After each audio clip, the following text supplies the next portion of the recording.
biasa. Kita masih di Loteria Kalibata City lantai 1. Kita masih diskusi ini dari tadi sistem PPDB yang belakangan ini lagi rame berita ya. Mau dibikin offline, orang tua sampai nginap di halaman sekolah, dibikin online pas daftar juga online-nya bermasalah.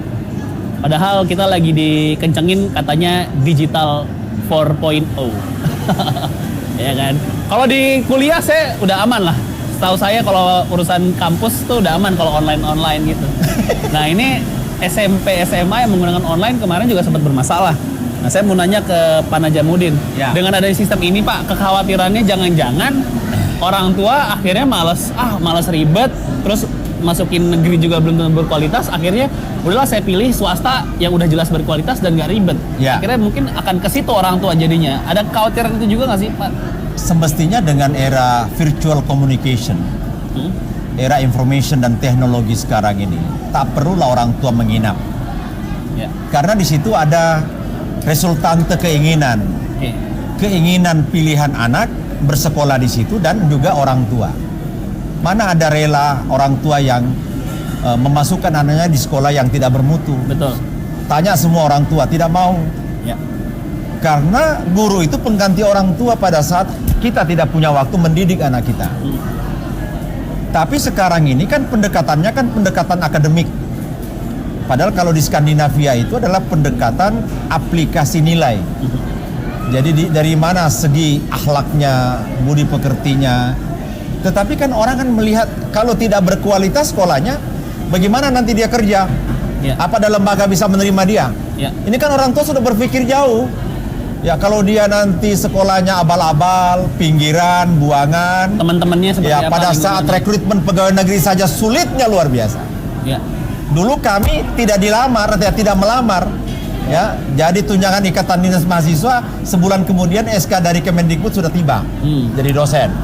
Sekarang kompetisi, makanya yang kebanyakan diterima itu yang sekolah luar negeri SMA-nya, ya kan? Ya. Ini kan juga sebuah tantangan. Karena apa? Karena menerima pegawai negeri saja amat sangat sulit.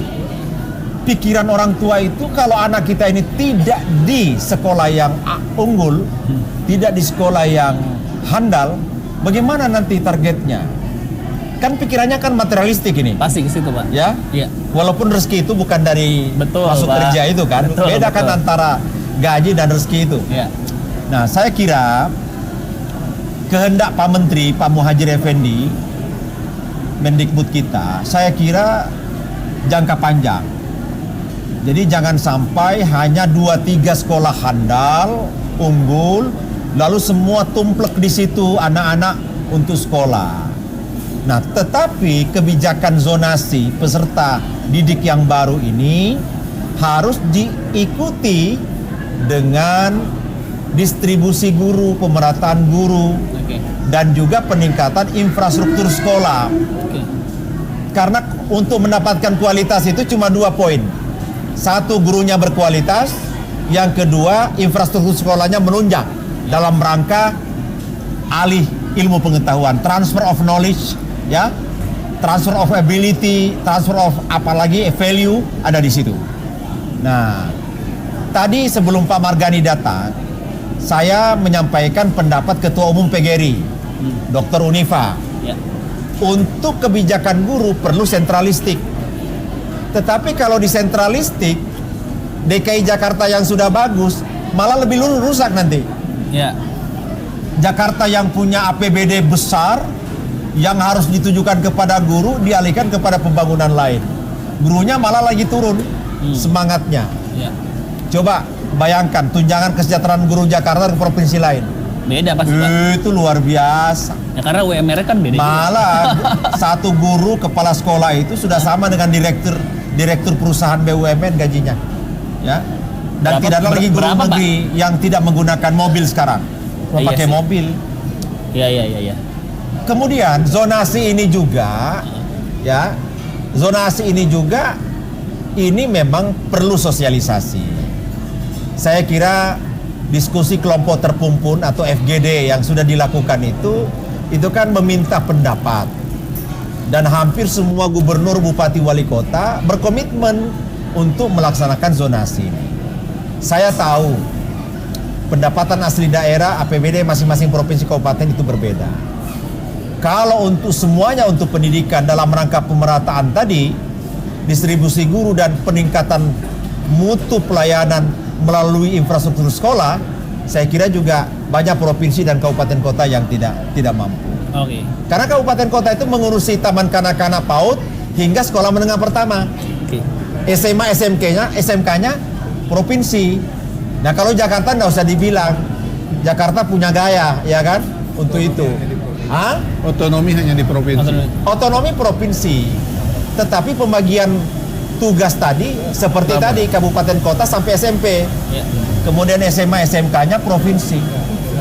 Ya, Ya. jadi saya kira memang ada masalah. Kita tidak bisa melihat kasus di Pekalongan, Jawa Tengah tadi, Jadi sama. anak-anak membakar piagamnya. Ya. Saya kira itu kebijakan kepala sekolahnya yang tidak perlu dipertanyakan. Oke. Masa anak yang berprestasi dengan piagam penunjang itu masa tidak direkrut? Kan cuma satu orang aja itu. Ya. Ya. Berarti anak itu punya keinginan di sekolah itu, bukan kemauan orang tuanya. Ya. Kan banyak yang melansir itu provokasi orang tuanya, enggak, Ya. kemauan anak itu. Ya. Ditopang juga kemauan orang tua yang khawatir kalau di lembaga ini dia sekolah tidak mendapatkan prestasi yang baik. Oke. Saya kira memang ada kelemahan, tapi kelemahan ini ke depan kita harus perbaiki terus-menerus. Makanya APBN 2020 ini regulator dan risetnya kita harus buat dengan baik, Pak Toto. Kemudian intensitas dan optimalisasi propaganda terhadap zonasi ini juga harus ditingkatkan. Ya, bila perlu kayak makan obat. Jadi sosialisasi itu pagi, siang, malam. Ya. Menggunakan seluruh media, Ya. media sosial, televisi, elektronik, online dan macam-macam. Kita punya harapan, perintah konstitusi Undang-Undang Dasar 45, setiap warga negara berhak mendapatkan pengajaran, pembelajaran. Dosa dunia akhirat kalau satu anak manusia di Indonesia yang berusia sekolah tidak dapat menikmati pendidikan formal. Oke. Sedangkan yang tidak menikmati pendidikan formal, kita siapkan pendidikan non formal. Oke. Pendidikan kesetaraan paket A, paket B, paket C, dan paket-paket lainnya gitu. Jadi betapa pelayanan pendidikan Indonesia itu sudah dilayani. Yang usianya sudah tua bisa ikut paket A kalau belum ada ijazah SD. Sudah ompong giginya paket B setara SMP boleh ikut. Ya. Paket C setara SMA, SMK, Madrasah Aliyah. Nah, tadi usulan Pak Toto memang perlu ada kolaborasi persenyawaan antara Kemendikbud dan Kemenak. Nah, kan untuk biaya pendidikan, APBN pendidikan itu lebih tinggi Kemenak. Kurang lebih 60 triliun. Sedangkan Kemendikbud 35 triliun. Nah, ini perlu persenyawaan. Karena kualitas itu ada di Kemendikbud. Nah, ini kira-kira Seperti dari itu, Pak, ya? Kemendikbud ya. Kita masih tunggu berarti dari Kemendikbud apa yang akan dilakukan langkah berikutnya untuk mengurangi ya paling tidak masalah-masalah yang kemarin-kemarin terjadi. Oke.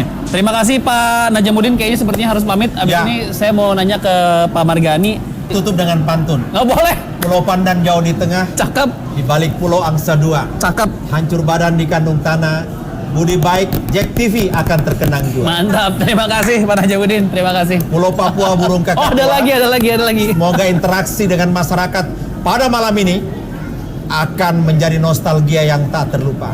Oke. Pulau Irian burung cendrawasih cukup sekian. Ya, terima kasih. Oke. Assalamualaikum warahmatullahi wabarakatuh. Waalaikumsalam.